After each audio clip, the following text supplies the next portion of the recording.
नमस्कार। अगला पॉइंट और नया पॉइंट हमारा है खटका पॉइंट। न्यूरोथेरेपी का एक बहुत यूनिक पॉइंट है, बहुत यूनिक टेक्निक है खटका।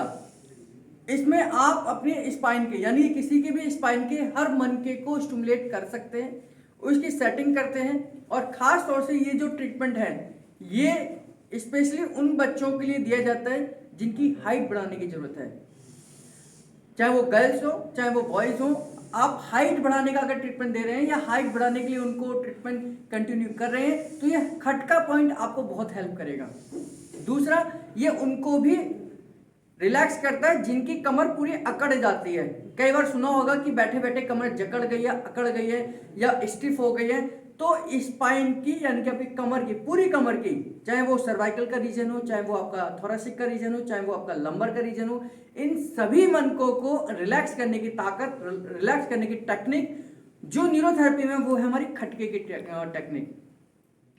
और अगर हम कायरोप्रैक्टिस की बात करें तो कायरोप्रैक्टिस इसी ट्रीटमेंट को स्पाइनल अलाइनमेंट भी नाम देती है। यानी कि कायरोप्रैक्टिस में इसका एक अलग टेक्निक है लेकिन देने का तरीका लगभग सेम है। और न्यूरोथेरेपी में इसको हम सिंपल खटका ट्रीटमेंट देते हैं। पूरी स्पाइन को स्टिमुलेट करते हैं, अब स्पाइन की मसल्स को रिलैक्स करते हैं, स्पाइन की नर्व को रिलैक्स करते हैं, स्पाइन की ब्लड सप्लाई को नॉर्मल करते हैं जिससे कि आपके बाकी के सारे ऑर्गन्स प्रॉपर तरीके से काम करें। तो इसके लिए कुछ चीज़ें सावधानी से करनी है। एक तो झटका देते समय आपको पूरा बैलेंस होना चाहिए, जो मैं टेक्निक बताऊंगा आपको। दूसरा, जिस पेशेंट को आप दे रहे हैं उसके नीचे प्रॉपर तरीके से पिलो होना चाहिए। एक पिलो और दे दो। प्रॉपर तरीके से पिलो होना चाहिए ताकि जब आप जर्क दे रहे हैं तो जर्क आपको स्पाइन में ना लगे।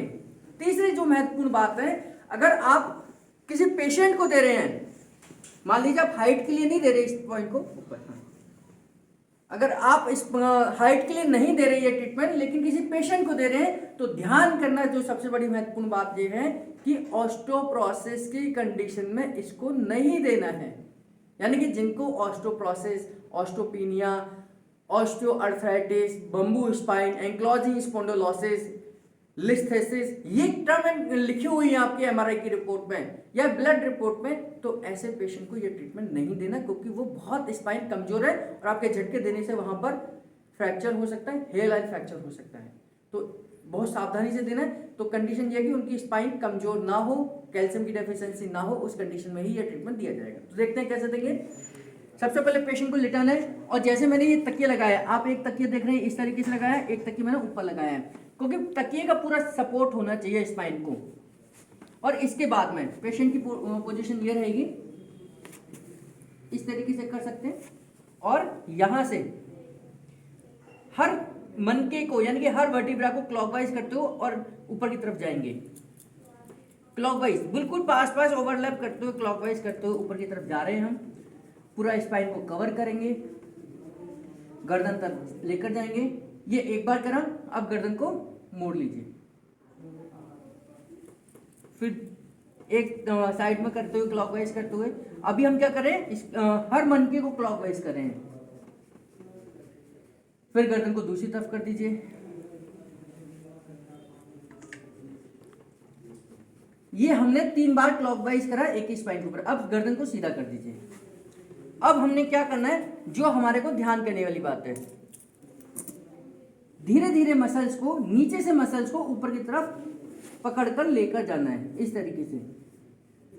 और यहां पर लगभग T6 के एरिया से हल्का सा जर्क ऊपर की तरफ देना है। ये हल्का सा जर्क देने के बाद फिर आगे बढ़ेंगे, फिर जर्क देंगे, फिर आगे बढ़ेंगे, फिर जर्क देंगे, फिर आगे, फिर जर्क, फिर आगे, फिर जर्क।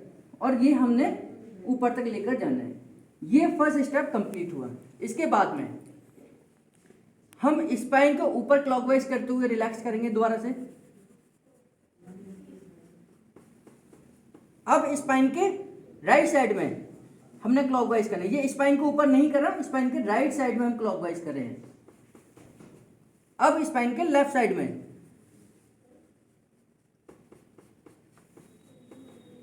अब गर्दन को हम लेफ्ट साइड मोड़ेंगे। अब यही प्रोसेस हमने लेफ्ट साइड पे दोहरानी है।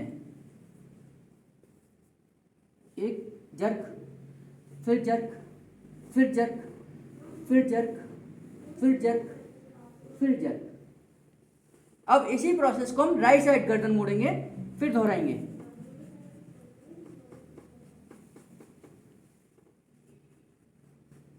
इससे पूरी स्पाइन खुल जाएगी। आप किसी पेशेंट को, लेकिन जिसकी एज या तो कम हो या अच्छी एज हो, 30-35 साल की एज हो, तो आप इसको दे सकते हैं।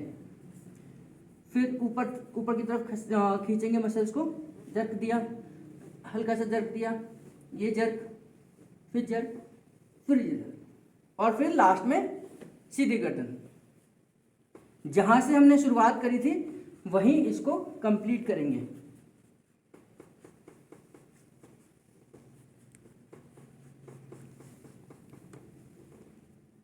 फिर मसल्स को ऊपर खींचा, हल्का सा जर्क, फिर जर्क, फिर जर्क, फिर जर्क, और ये जर्क। फिर इसके बाद में जब आपने ये 4 साइड यानी कि सीधे, लेफ्ट, राइट, सीधे, ये करने के बाद में ऑर्गन क्लियरेंस, आपको पता होगा हमारा न्यूरोथेरेपी का पॉइंट, हमने ऑर्गन क्लियरेंस केवल स्पाइन के ऊपर हमने करना है।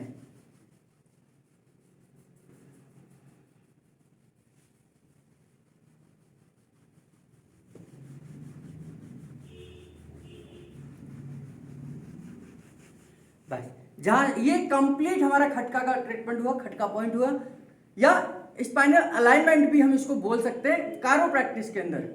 लेकिन न्यूरोथेरेपी में खटका पॉइंट जो आपके हर एक मनके को रिलैक्स कर सकता है।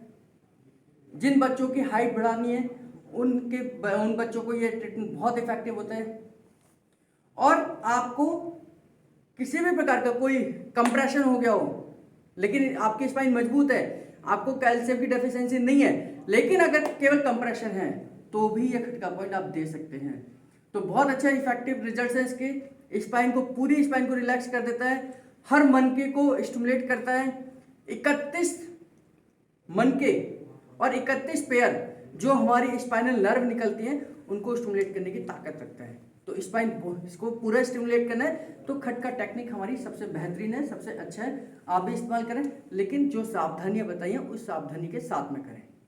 धन्यवाद।